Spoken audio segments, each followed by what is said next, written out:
Hola, hoy les hablaré sobre el gobierno y la política fiscal. El gobierno lo conforman las instituciones políticas, las normas y las leyes necesarias para que se pueda gobernar la sociedad y es fundamental para que las comunidades se mantengan organizadas. Dentro de sus objetivos económicos está la de proteger libertades individuales, velar por el cumplimiento de las normas y promover el bienestar de la sociedad. El gobierno participa como agente económico en las distintas actividades que se lleven a cabo en un sistema económico, como la producción, consumo e inversión. En efecto, el gobierno produce bienes y servicios, contrata factores de producción, consume bienes y servicios, ahorra e invierte. Existen distintos niveles en el gobierno.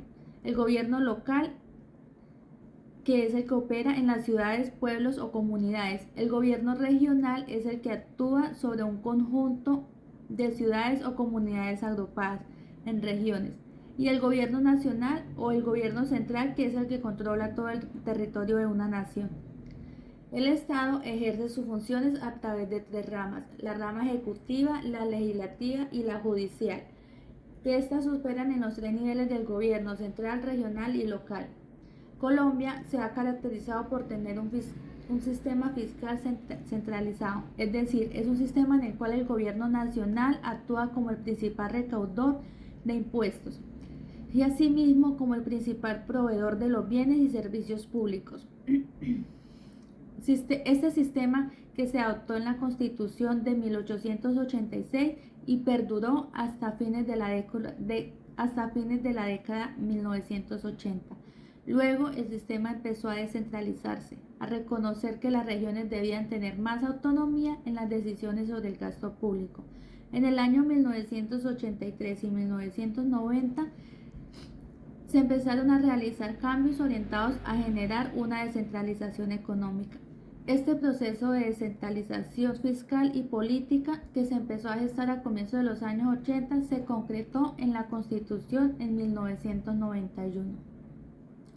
Estas dos políticas deben ser manejadas de maneras coherentes por el gobierno para que la economía sea estable. De otra forma, puede haber situaciones críticas. Las autoridades de la política fiscal deben vigilar el funcionamiento de las autoridades monetarias, de tal forma que aumente la actividad productiva y se reduzca el desempleo para no tener inflaciones. Los impuestos son necesarios para que el gobierno obtenga recursos y pueda brindar servicios a los ciudadanos.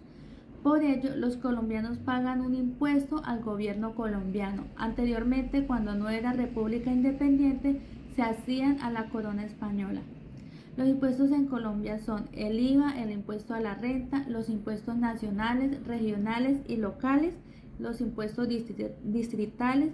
Dentro de los impuestos distritales se encuentran el impuesto de industria y comercio, impuesto de alineación urbana, impuesto predial unificado, impuesto sobre la tasa de la gasolina, impuesto sobre vehículos automotores, impuesto sobre espectáculos públicos. Y el gasto del gobierno se divide en cuatro categorías: el consumo, inversión, transferencias, pago de intereses y pago de intereses de la deuda pública. El balance fiscal es la diferencia entre los ingresos y gastos del gobierno. Cuando el balance fiscal es negativo, los ingresos del gobierno son menores que sus gastos. Este resultado se conoce como déficit fiscal. Cuando el balance fiscal es positivo, los ingresos del gobierno son mayores que sus gastos, resultado que se denomina como superávit fiscal. Bueno, muchas gracias.